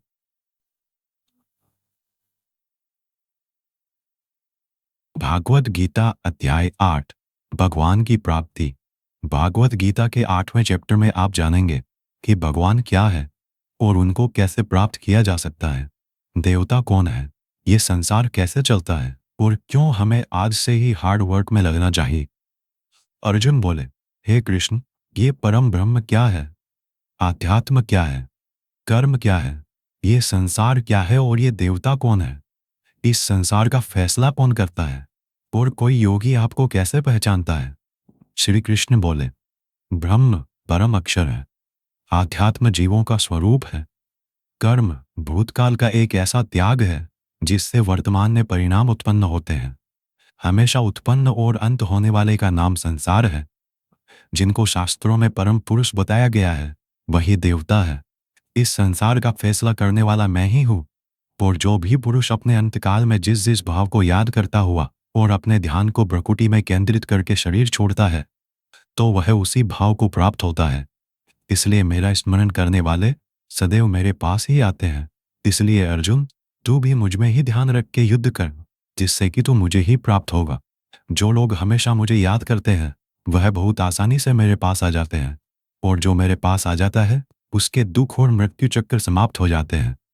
ब्रह्मा का एक दिन 1000 युगों का होता है और एक रात भी 1000 युगों की होती है। ब्रह्मा के दिन की सुबह में ही संपूर्ण संसार का निर्माण होता है और रात के आरंभ में ही वह संसार फिर से ब्रह्मा में समा जाता है और हर दिन ऐसा ही चक्र चलता रहता है। लेकिन जो मेरे भक्त होते हैं वो जल्दी ही इस चक्र से मुक्त हो जाते हैं। अर्जुन, अब मैं तुम्हें वह 2 रास्ते बताऊंगा जिनसे होते हुए ही लोग या तो परम गति को प्राप्त होते हैं या फिर इस संसार में वापस आते हैं। जब सूर्य का प्रकाश रहता है, शुक्ल पक्ष होता है और सूर्य उत्तरायण में होता है, तब शरीर छोड़ने वाले कर्मयोगी मेरे पास हमेशा के लिए आ जाते हैं। जब रात्रि होती है, कृष्ण पक्ष होता है और सूर्य दक्षिणायन में होता है, उस वक्त पर कर्मयोगी शरीर त्याग कर परलोक में बहुत समय तक तरह तरह के आनंद सुख भोग करके वापस जन्म लेते हैं। केवल एक योगी ही इस रहस्य को जानकर सब कर्मों के फलों का मोह छोड़कर परम ब्रह्म को प्राप्त होता है। दोस्तों, इस चैप्टर का आप आजकल की लाइफ के लिए इस तरह से मीनिंग निकाल सकते हो, कोई भी वो मंजिल जिस पर आप हमेशा के लिए अपना नाम दुनिया के सामने लिखना चाहते हो, उसके लिए आपको बहुत हार्ड वर्क करना पड़ेगा। क्योंकि जैसा श्री कृष्ण ने बताया कि यह संसार का चक्र बहुत बड़ा है और लोग आते रहते हैं और लोग जाते रहते हैं। लेकिन जिन लोगों को अपनी लाइफ में कुछ ऐसा करना है जिसकी वजह से उनका नाम हमेशा के लिए दुनिया में हो जाए, उन लोगों को ज्ञान योगी और कर्मयोगी बनना पड़ेगा। ब्रह्मा का जो एक दिन है उसका मतलब है कि ये यूनिवर्स बहुत पहले से है और बहुत आगे तक चलेगा, और इंसान की लाइफ उस यूनिवर्स के सामने बहुत बहुत छोटी है। इसलिए ऐसा ना हो कि आप लाइफ में सिर्फ सपने सजो के बैठ जाओ और ब्रह्मा जी की शाम हो जाए। भागवत गीता अध्याय 9, अत्यंत गुप्त ज्ञान। भागवत गीता के 9th चैप्टर में हम जानेंगे कि जब हम अलग अलग देवताओं की पूजा करते हैं तो उससे क्या होता है। इसी को हम प्रैक्टिकल लाइफ में लाकर भी जानेंगे। श्री कृष्ण बोले कि हे अर्जुन, अब मैं तुझे बहुत ही गुप्त और बड़ा ज्ञान देने वाला हूँ। वह मनुष्य जो मुझ में श्रद्धा नहीं रखते वह इस संसार में बार बार दुख भोगने के लिए आते रहते हैं और जाते रहते हैं। मैं ही इस संसार को बार बार बनाता हूँ और मिटाता हूँ। मैं ही मनुष्यों को उनके कर्मों के अनुसार फल देता हूँ, पुनर्जन्म देता हूँ। लेकिन मुझे मेरे काम का बिल्कुल भी मोह और अहंकार नहीं है। मैं यह कर्म करते हुए भी इस कर्म के बंधन में नहीं बंधता। सब कुछ करके भी मैं नहीं मानता कि मैं कुछ करता हूँ। मेरी माया जाल में फंसने वाले और मुझे नहीं समझने वाले मूर्ख लोग और बेकार की आशा और बेकार काम करने वाले लोग हमेशा इसी संसार में फंसे रह जाते हैं। जो वेदों को पढ़ के स्वर्ग प्राप्ति के लिए मेरी पूजा करते हैं वे लोग इंद्र के स्वर्ग का आनंद भोगते हैं, लेकिन उनके स्वर्ग के सुख तब तक ही चलते हैं जब तक उनके मानव जीवन के पुण्य खत्म नहीं हो जाते। और जब उनके पुण्य खत्म हो जाते हैं उनको वापस इसी पृथ्वी पर जन्म लेने आना पड़ता है। किंतु जो मुझ में मतलब परमेश्वर को ही सब कुछ मानकर अपने कर्म फल को त्याग कर निरंतर प्रेम करते हैं, मैं उनकी ना केवल सभी आवश्यकताएं पूरी करता हूँ बल्कि उन्हें सदा के लिए मेरी शरण में भी लेता हूँ। देवताओं को पूजने वाले देवताओं के पास, पितरों को पूजने वाले पितरों के पास, राक्षसों को पूजने वाले राक्षसों के पास और मुझे मानने वाले सदा मेरे पास ही आते हैं। देवताओं, पितरों और भूतों को पूजने वालों का ज्ञान सीमित होता है और उनको फिर से इस मृत्युलोक में आना पड़ता है। इसलिए अर्जुन, तू भी अगर कुछ खाए, दान करे, तप करे और कर्म करे तो मुझ में ही अर्पण करके करना। इस प्रकार से तो मुझको ही प्राप्त हो जाएगा। मेरे लिए प्रिय और अप्रिय सब बराबर है। यहाँ तक कि अगर कोई बहुत ही दुराचारी हो, चाहे स्त्री पुरुष हो, चाहे राजा या भिखारी भी हो, तो वह भी मुझ में आसक्त होकर इस भवसागर से तर जाता है। इसलिए अगर तू भी मुझ में समर्पित रहेगा तो मुझे ही प्राप्त करेगा। दोस्तों, जैसा कि श्री कृष्ण ने कहा कि जो जिसकी पूजा करता है मैं उसको उसी से जोड़ देता हूँ। दोस्तों, इस बात का बहुत गहरा मीनिंग है। हम जिस तरह के इंसान के साथ समय बिताएंगे, टाइम बीतने के बाद में हमारी थॉट्स पर भी उसका असर हो सकता है। इसलिए निगेटिव थॉट्स वाले लोगों से दूर रहना चाहिए और जो लोग पॉजिटिव रहते हैं, जिनकी जिंदगी में कुछ करने का मकसद है, उनकी रेस्पेक्ट करनी चाहिए। क्योंकि आज भले ही वो कुछ ना हो, लेकिन जैसा भगवान ने कहा कि जैसी भावना वैसा नतीजा, तो उस प्रकार से सही रास्ते पर चलने वाले एक दिन मंजिल तक पहुंच ही जाते हैं। भागवत गीता अध्याय 10, भगवान की महिमा। भागवत गीता के 10वें चैप्टर में आप भगवान के द्वारा यह जानेंगे कि क्या भगवान का कोई रूप है, भगवान कहाँ कहाँ किस किस रूप में रहते हैं। वैसे तो आपने बहुत बार सुना है कि भगवान ऐसे हैं, भगवान वैसे हैं, यहाँ है, वहाँ है, हर जगह है। पर इसको हम जरा बारीकी से जानेंगे और मैं आपको यह भी बताऊंगा कि क्या इंसान के लिए भगवान को पूरा जानना संभव है। श्री कृष्ण बोले, अर्जुन, तू मेरा सच्चा मित्र है और मुझसे प्रेम करता है, इसलिए अब मैं तुझे मेरे बारे में बताता हूँ। मेरे जन्म को कोई नहीं जानता, लेकिन जो यह जानता है कि मैं कभी नहीं जन्म लेने वाला और कभी नहीं मरने वाला हूँ, वही सबसे बड़ा ज्ञानी है। ज्ञान और मूर्खता, सत्य और झूठ, सुख और दुख, मन और बुद्धि, रचना और नाश, कीर्ति और अपमान सहित सभी भाव वास्तव में मैं ही तो हूँ। इस संसार में जहाँ जहाँ जिसकी भी पूजा होती है वह वास्तव में मैं ही हूँ। जो लोग मुझ में मन और प्राणों को अर्पण करते हैं उनके ज्ञान के अंधकार को मैं ही ज्ञान के उजाले से रोशन करता हूँ। इस पर अर्जुन बोले कि हे कृष्ण, आपने जो अभी तक खुद के बारे में बताया है उन सब बातों को मैंने मान लिया है, लेकिन आपकी बातें मेरा और ज्यादा मन मोह रही है।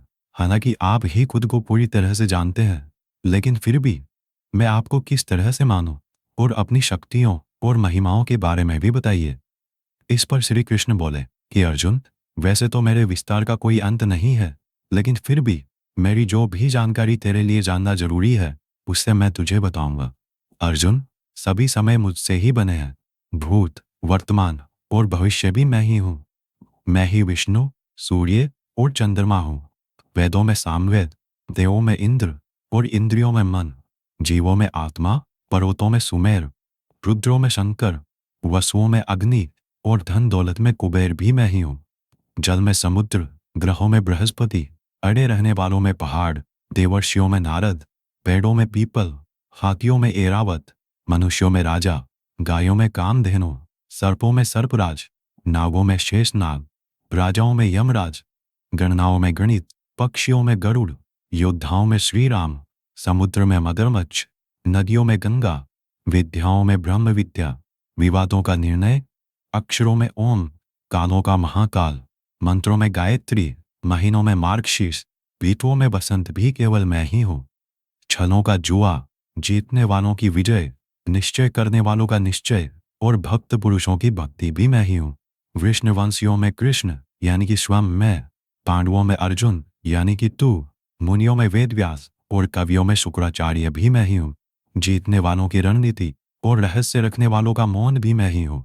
हे अर्जुन, इस ब्रह्मांड में जितना भी जाना और अनजाना है वह सब मैं ही हूँ और मेरा कोई अंत नहीं है। इसलिए हे अर्जुन, मुझे पूरा जानना तेरे लिए किसी काम का नहीं है। बस तू इतना जान ले कि ये संसार तो मेरे एक छोटे से अंश मात्र से ही चलता है। दोस्तों, इस चैप्टर में आप जान गए होंगे कि ऐसी कोई जगह नहीं है जहां पर भगवान ना हो। और श्री कृष्ण ने यह भी कहा है कि अर्जुन को ना तो ईश्वर को पूरा जानना जरूरी है और ना ही वो पूरा डिटेल में जान पाएंगे। दोस्तों, इसको आप अपनी लाइफ में इस तरह से रिलेट करो कि जैसे भगवान ने कहा कि मैं अनंत हूँ और तू उतना ही जान जितना तेरे लिए जरूरी है। ठीक उसी प्रकार से आपको भी अपनी लाइफ में उन चीजों में अपनी एनर्जी और टाइम वेस्ट नहीं करना चाहिए जिनको जानना आपके लिए जरूरी नहीं होता। सिर्फ आप इतना ध्यान रखें कि ऐसा कौन सा नॉलेज है जो आपको अपनी मंजिल तक पहुंचाएगा। भागवत गीता अध्याय 11, भगवान का अनंत रूप। भागवत गीता के 11वें चैप्टर में भगवान के विराट रूप के बारे में जानेंगे। अर्जुन बोले, हे कृष्ण, आपके दिए हुए ज्ञान से मेरे संदेह दूर हो गए हैं, लेकिन अगर संभव हो तो मैं आपका महान रूप देखना चाहता हूँ।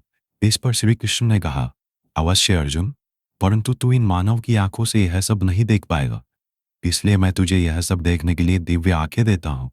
इसके बाद जो अर्जुन ने देखा वह वास्तव में कल्पना से परे था। भगवान का ना तो कोई आरंभ था, ना कोई मध्य था और ना कोई अंत था।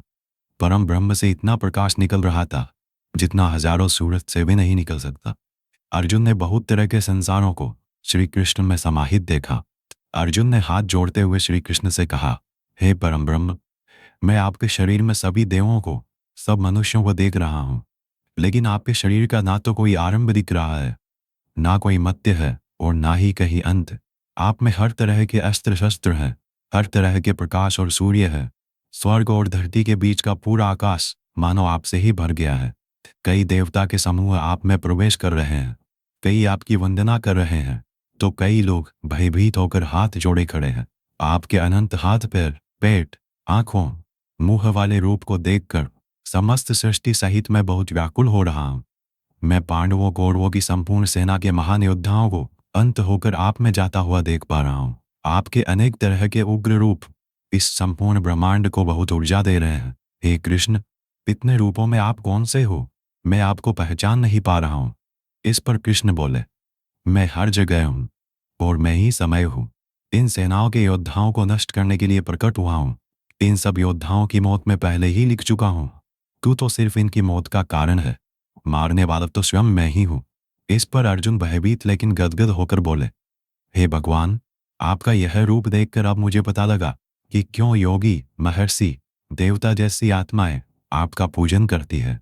आप तो सत्य और असत्य से भी परे हैं। आपके इस रूप का वर्णन करने के लिए मेरे पास कोई शब्द नहीं है। आप ही इस जगत के पालनकर्ता और विनाशक हो। आपको कोटि कोटि नमस्कार। आपको कोटि कोटि नमस्कार। नमस्कार। आपके लिए हर दिशा से नमस्कार, क्योंकि आपका कोई आदि नहीं है, मध्य नहीं है और अंत भी नहीं है। हे प्रभु, मैंने जाने अनजाने में आपको भाई, कृष्ण, मित्र कहा है और कई बार लोगों के सामने आपका मजाक भी उड़ाया है।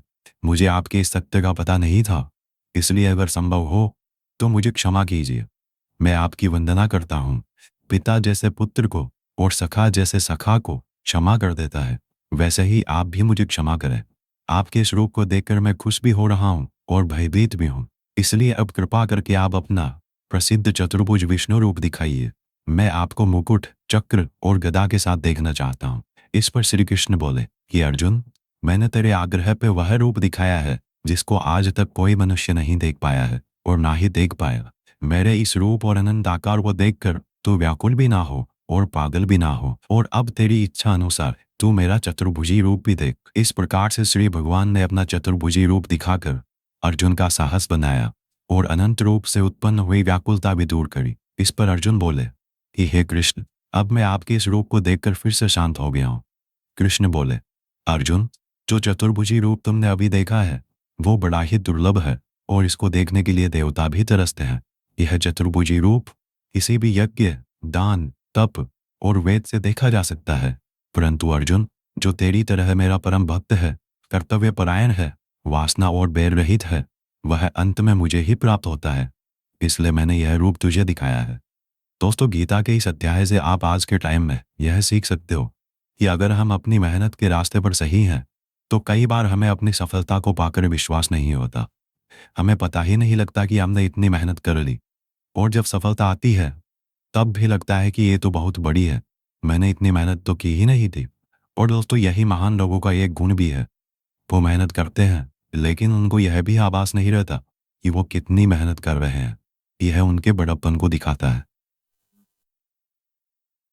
भागवत गीता अध्याय 12 भक्ति योग। दोस्तों, गीता के 12वें चैप्टर में हम जानेंगे कि अपने गोल्स पर कैसे अडिग रहें। एक स्टूडेंट को क्या करना चाहिए। अर्जुन ने कहा कि हे भगवान, आपको क्या मानकर पूजना ज़्यादा अच्छा है, रूप या फिर निराकार। श्री कृष्ण ने कहा, जो भक्त मन को एकाग्र करके श्रद्धा से युक्त होकर मुझ सगुण रूप परमेश्वर को भजते हैं, वह मुझे योगियों में श्रेष्ठ लगते हैं। परंतु जो भक्त अपनी इंद्रियों को वश में करके मन बुद्धि से परे मेरे अविनाशी रूप पर ध्यान लगाते हैं, वह मुझे ही प्राप्त होते हैं। जो भक्त अपने कर्मों को मुझ में अर्पण करके मेरा चिंतन करते हैं, वो भी मुझे ही प्राप्त होते हैं। इसलिए तू मन को मुझ में ही लगा। और अगर तेरे लिए मन को वश में करना संभव नहीं है, तो तू योग द्वारा मुझको प्राप्त करने का प्रयत्न कर। जिसके क्रोध और सभी द्वेष समाप्त हो गए हैं, वह भक्त मुझे बहुत पसंद है। अगर तू मन को रोकने के अभ्यास में भी असफल है, तो तू मेरे लिए ही कर्तव्य परायण हो जा और कर्म फल का त्याग कर दे। अभ्यास से ज्ञान श्रेष्ठ है, ज्ञान से मुझ परमेश्वर का ध्यान श्रेष्ठ है, और इस ध्यान से भी श्रेष्ठ है सभी कर्मों के फल का त्याग करना, जिससे तुरंत ही शांति मिलती है। जो व्यक्ति हर तरह के सुख दुख, शस्त्र और मित्र भाव, लाभ हानि, मोह और इच्छा, हर तरह के मौसम से मुक्त है और सभी प्राणियों को बराबर देखता है, और जो अपने मन और इंद्रियों को पूरी इच्छा शक्ति से वश में किए है, वही परमानंद के लिए श्रेष्ठ है। जो निंदा और प्रशंसा को एक समान समझता है, जो किसी भी स्थान पर किसी भी भोजन के साथ रह सकता है, वह भक्त मुझे श्रेष्ठ लगता है। और उनमें भी जो निष्काम भाव से अपना कर्म और मेरी सेवा करते हैं, वह मुझे अति प्रिय है। दोस्तों, इस चैप्टर में बताया गया है कि आपको अपने खुद के पुराने अनुभवों से सीखना चाहिए। एक स्टूडेंट को या एक उस इंसान को जो अपनी लाइफ में कुछ बड़ा करना चाहता है, उसको कम खाना चाहिए और हर तरह के इमोशन में सिर्फ यह सोचना चाहिए कि खुद का सपना कैसे पूरा करूं। यह भागवत गीता सार आप YouTube के जीत फिक्स चैनल पर सुन रहे हैं। भागवत गीता अध्याय 13 क्षेत्र क्षेत्रज्ञ विभाग योग। भागवत गीता के 13वें चैप्टर में हम जानेंगे कि किस तरह से हमारे एक्शन से रिजल्ट पैदा होता है। श्री कृष्ण ने कहा कि यह शरीर एक क्षेत्र की तरह है, और जो इसको जानता है उसको क्षेत्रज्ञ कहते हैं। क्षेत्र मतलब खेत। जिस तरह से खेत में जैसा बीज डालते हैं, वह उसी प्रकार का सही समय आने पर फल देता है। उसी तरह जीवन में भी जिस तरह का कर्म फल का बीज मनुष्य डालता है, वही बीज समय आने पर उसी प्रकार का फल देता है।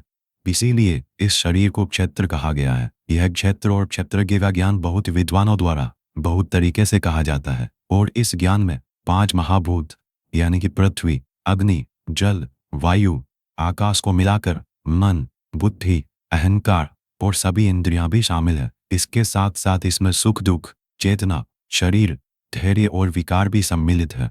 अब परम ब्रह्म को प्राप्त कराने वाला ज्ञान क्या है, यह मैं तुझे बताऊंगा। मनुष्य में कोई भी खूबी होने पर उसमें किसी तरह का घमंड नहीं होना चाहिए। किसी भी प्राणी को सताना नहीं चाहिए। दूसरों के प्रति क्षमा भाव होना चाहिए। गुरु की सेवा की जानी चाहिए। मन और वाणी में सरलता होनी चाहिए। मन और समस्त इंद्रियों पर पूरा वश होना चाहिए। किसी भी तरह के भाव में नहीं बहना चाहिए। संतान, जीवन साथी, घर और धन में मोह नहीं होना चाहिए। अच्छे और बुरे में भी मन और बुद्धि की स्थिरता होनी चाहिए। वासना वाले लोगों से दूरी होनी चाहिए। एकांतवास में मन का शुद्धिकरण करना चाहिए। मुझ परमेश्वर में पूरी तरह से समर्पण और ध्यान मग्न रहना चाहिए। हे अर्जुन, अब मैं तुझे परम ब्रह्म के बारे में कहूँगा। वो सर्वव्यापी है। वह सब इंद्रियों के साथ भी इंद्रियों के बिना है, और वह निर्गुण होकर भी सभी गुणों के साथ है। वह सभी सजीवों और निर्जीवों में है। वह दूर भी है और पास में भी, लेकिन फिर भी जानने में नहीं आता। वह ब्रह्मा की तरह जीवन उत्पन्न करता है, विष्णु की तरह पालन करता है, और शंकर की तरह विनाश भी करता है। वह अलग अलग कालों में होते हुए भी एक जैसा लगता है, और एक ही काल में भी अलग अलग तरह का होता है। वह माया का भी महामाया है, परम ब्रह्मों से भी परम है, और सब प्राणियों के साथ उनके हृदय में निवास करता है।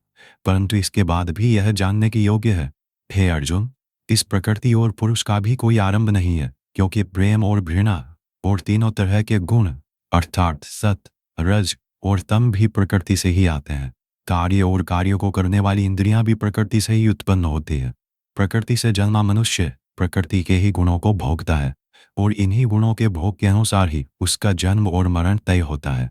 इस तरह से जो भी मनुष्य इस पुरुष और प्रकृति के ज्ञान को जानता है, वह कर्म करता हुआ भी मुझे प्राप्त होता है और मुझ परमात्मा को हर मनुष्य अपने अलग अलग तरीके से पाता है। किंतु जो मंद बुद्धि होते हैं, वह तो इस ज्ञान को सुनकर और मेरी प्रकृति जानकर ही मृत्युलोक से मुक्त हो जाते हैं। जो मनुष्य सभी कर्मों को प्रकृति से ही होने वाला मानता है, वह अपनी आत्मा को अकर्ता समझकर इस भवसागर से पार हो जाता है। हे अर्जुन, जिस तरह से आसमान का पदार्थ काफी पतला होता है और इसीलिए वो दूषित नहीं होता, उसी प्रकार से यह आत्मा शरीर में सूक्ष्मता से रहती है, जिससे ये कभी दूषित नहीं होती। इस प्रकार से प्रकृति, पुरुष और चेतना के ज्ञान से तू भी मुझ परम ब्रह्म को प्राप्त हो जा। दोस्तों, इस चैप्टर में यह बहुत ही बारीकी से बताया गया है किस तरह से हमारे ही कामों से हमें तकलीफ या खुशी मिलती है। मान लीजिए हमारा शरीर खेत की तरह है और हम हैं इसके किसान। अब हम जो भी इस खेत में बोएंगे, फल भी उसी बीज के अनुसार हमें भविष्य में जाकर मिलता है। इसलिए यह हमारे आज के एक्शंस पर ही डिपेंड करता है कि हमें फ्यूचर में क्या मिलने वाला है। भागवत गीता अध्याय 14, प्रकृति के 3 गुण। दोस्तों, भागवत गीता के 14वें चैप्टर में हम जानेंगे कि किस तरह से हमारा स्वभाव और यह संसार 3 गुणों में बटा हुआ है। श्री कृष्ण बोले, हे अर्जुन, अब मैं तुझे संसार के उन 3 गुणों के बारे में बताऊंगा जो आत्मा को शरीर के मोह से बांधते हैं और जिन्हें जानकर कोई भी मनुष्य मुझे पा सकता है। यह तीनों गुण है सत्वगुण, रजोगुण और तमोगुण। सत्वगुण इन सभी गुणों में श्रेष्ठ है और यह ज्ञान और सुख से जोड़ता है। रजोगुण कामना और आसक्ति से उत्पन्न होता है, जो कि कर्म और उसके फल में बांधता है।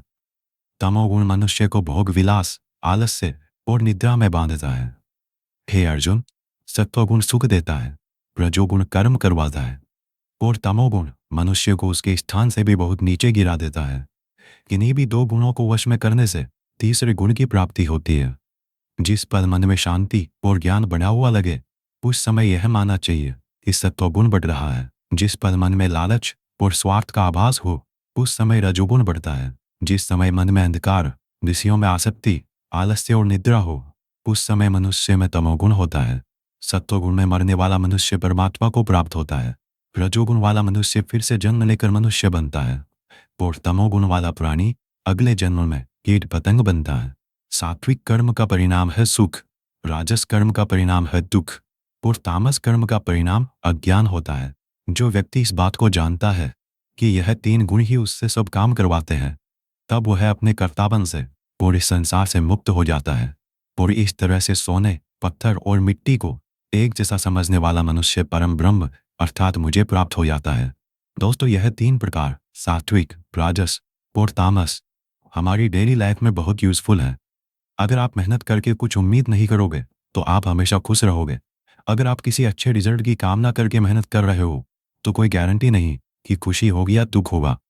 अगर आपने किसी का नुकसान करने के लिए कर्म किया है तो यह निश्चित है कि किसी ना किसी समय आपको ही दुख मिलेगा। भागवत गीता अध्याय 15, पुरुषोत्तम योग। दोस्तों, गीता के 15वें चैप्टर में बताया गया है कि किस प्रकार से यह दुनिया एक इल्यूजन है और कैसे हम इसमें उलझ कर रह जाते हैं। श्री कृष्ण बोले कि यह संसार बरगद के एक उल्टे पेड़ की तरह है, जिसकी जड़ें ऊपर है और डालियां, पत्ते नीचे की तरफ। पत्तियां वेदों को दिखाती है और डालियों के अंत में फल कार्य फल के जैसा है। इस पेड़ की जितनी भी शाखाएं हैं, वो 3 तरह के गुण यानी कि सत्व, रज और तम से ही बनी है।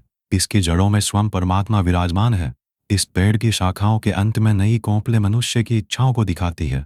यह पेड़ हर दिशा में इस तरह से बड़ा रहता है कि ज्ञान के अभाव में मनुष्य इसमें उलझ कर ही रह जाता है और जो इस पेड़ के रहस्य को जान लेता है, वह परम ब्रह्म को प्राप्त हो जाता है। इसलिए इस माया वाले जीवन रूपी बरगद के पेड़ को ज्ञान की कुल्हाड़ी से काटकर उचित योग का पालन करके उस परम ब्रह्म को ढूंढना चाहिए और जिसका मान, मोह, सम्मान, अपमान सभी नष्ट हो गए हैं और बुद्धि स्थिर हो गई है, वह पुरुष इससे मुक्ति पा सकता है।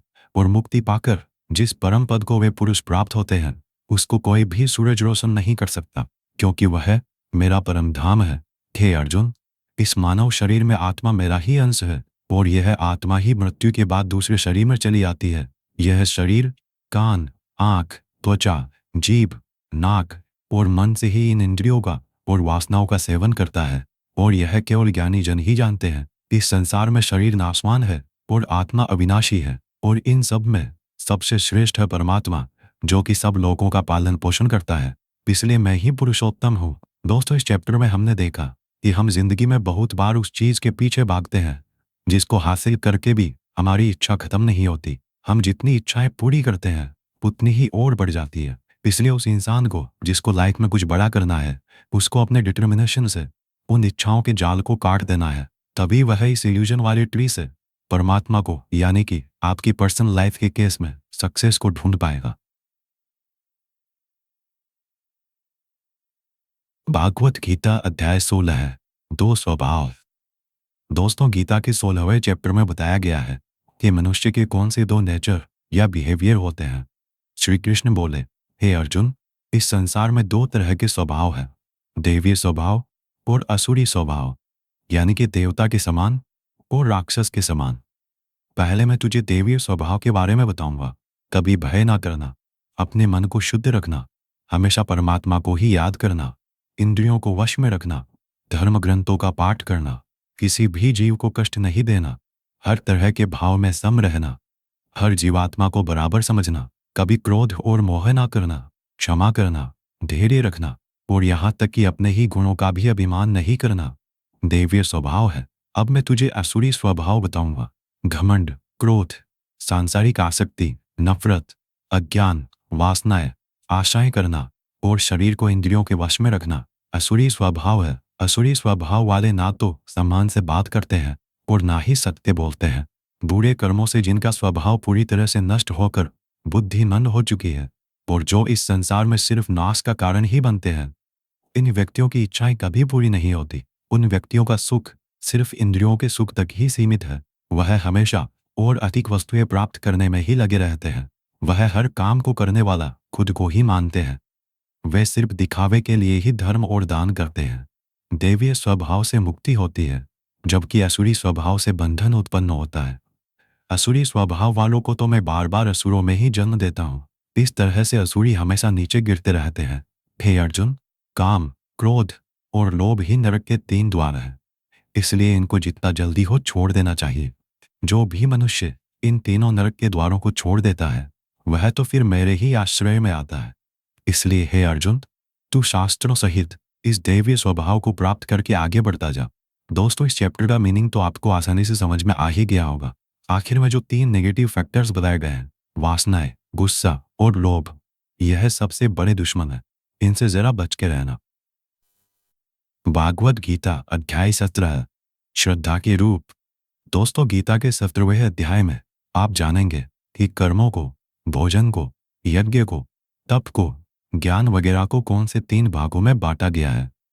अर्जुन बोले, हे कृष्ण, जो मनुष्य शास्त्रों को छोड़कर देवों की पूजा करते हैं, वो क्या है, सात्विक, राजस या तामस? कृष्ण बोले, हे अर्जुन, जो व्यक्ति देवों को पूजते समय जिस तरह का विचार रखते हैं, वे उसके हिसाब से ही सात्विक, राजस या तामस बनते हैं। सात्विक लोग देवताओं को पूजते हैं, राजस यक्ष और राक्षसों को, और तामस प्रेतों को। जो मनुष्य शास्त्रों से दूर रह के भी मन से कठिन निर्णय लेता है और कर्म करता है और कर्म को ही तप मान करके करता है, वह भी इस संसार से मुक्त है।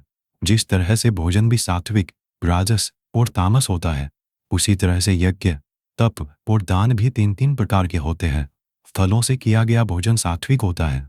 राजस भोजन स्वाद में तीखे, जैसे कि मीठे, खट्टे, बहुत गर्म आदि होते हैं, और तामस भोजन में जैसे दुर्गंध वाले, बिना रस के, अधपके, अपवित्र आदि हैं।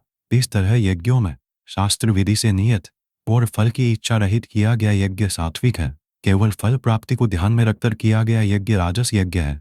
शास्त्रों के विरुद्ध, दान रहित और श्रद्धा रहित किया गया यज्ञ तामस यज्ञ है। इसी तरह से तपों में ऐसा तप जो फलों की इच्छा से रहित हो, सात्विक तप कहलाता है। किसी वस्तु की प्राप्ति के लिए किया गया यज्ञ राजस तप कहलाता है, और किसी की हानि करने के लिए किया गया तप तामस तप कहलाता है। इस प्रकार से दान में बिना खुद को श्रेय दिए जिसको जो आवश्यकता हो वह दान कर दिया जाए, वो यह समझा जाए कि दान ही कर्तव्य है, वह दान सात्विक दान कहलाता है। जैसे कि भूखे को खाना खिलाना, वस्त्रहीन को वस्त्र पहनाना, अकाल क्षेत्र में अन्न दान करना। जो दान उसके फलों को दृष्टि में रखकर खुद का मान बढ़ाने के लिए, स्वर्ग की प्राप्ति के लिए और दान के बदले में वापस प्रत्युपकार की चाह में दिया गया हो, वह राजस दान कहलाता है। जो दान बिना सम्मान के किसी को अपमान करके बलपूर्वक दिया जाता है या किसी अयोग्य को दिया जाता है, तो उसको तामस दान कहते हैं।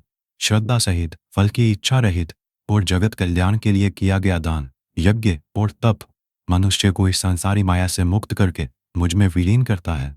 दोस्तों, इस चैप्टर में आपने सुना कि हर कर्म के 3 प्रकार होते हैं और इन कर्मों को करते टाइम आपके मन में जैसी भावना या जैसा मकसद होता है, उसी तरह से आपको फल मिलता है।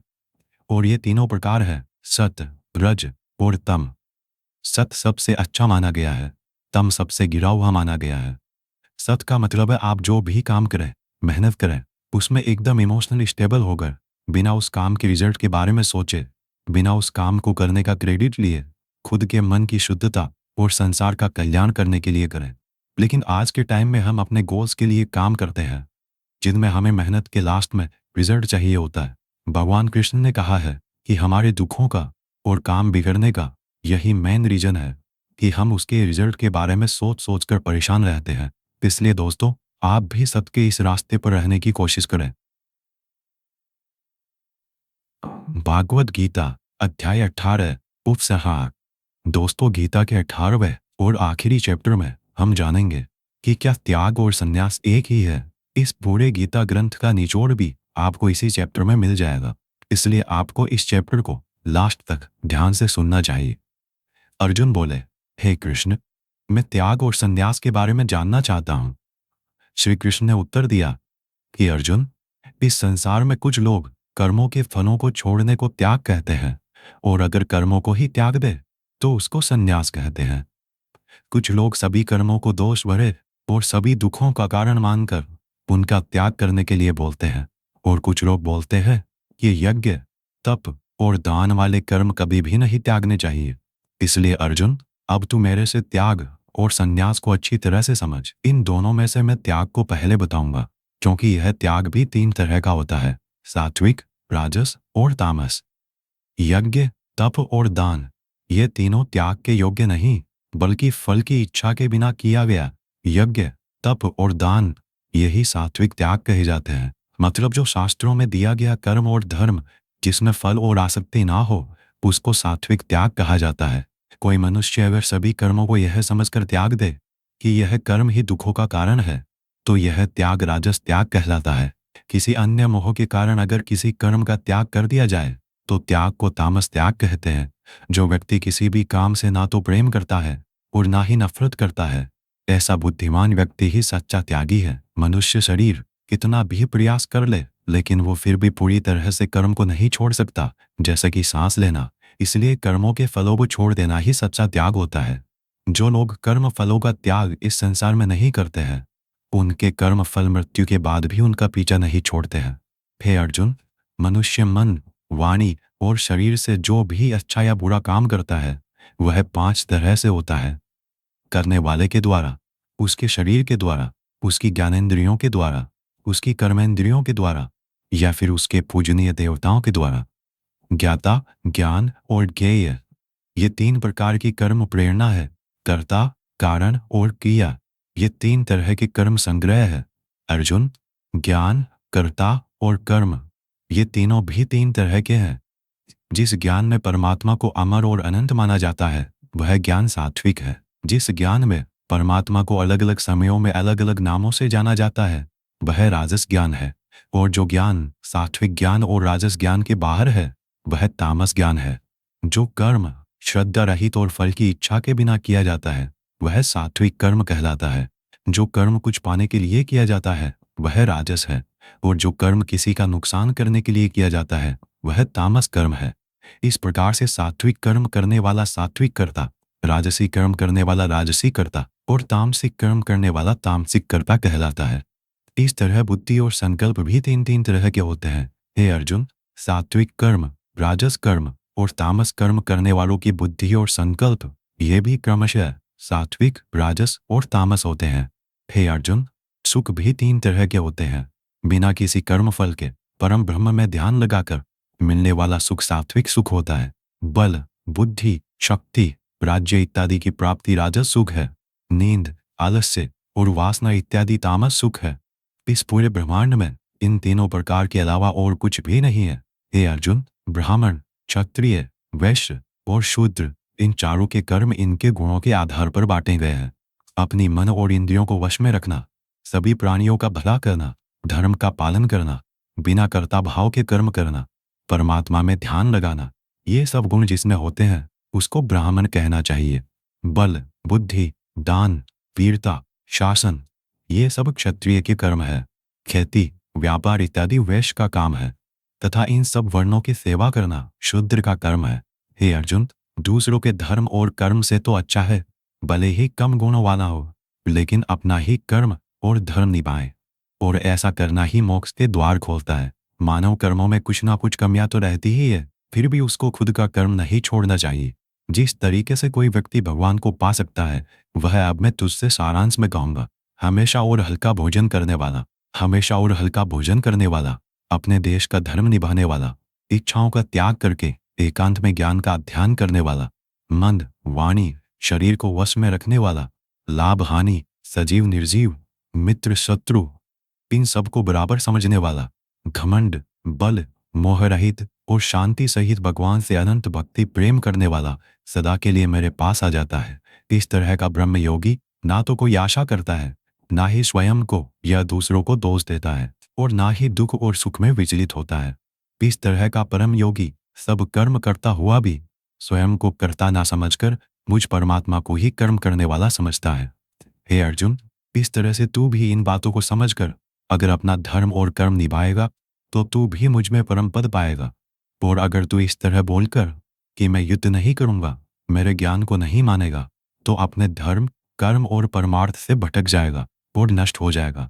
हे अर्जुन, तेरे अंदर भी मैं ही हूं, इसलिए तू सब मोह छोड़कर और इस माया से बाहर निकलकर अपना कर्म और धर्म युद्ध कर। इसी से तू मुझ भगवान के धाम में ऊंचा स्थान प्राप्त करेगा। अर्जुन, मैंने पूरे रहस्यमयी और गोपनीय ज्ञान तुझे अच्छी तरह से बता दिए हैं, फिर भी तू अब जो समझ कर करना चाहे वैसा करना। लेकिन अर्जुन, तू मुझे बहुत ही प्रिय है, इसलिए मेरा ही भक्त बन और मुझे ही सदा प्रणाम कर। मैं प्रतिज्ञा करता हूं कि ऐसा करने से तू मेरे ही पास आएगा।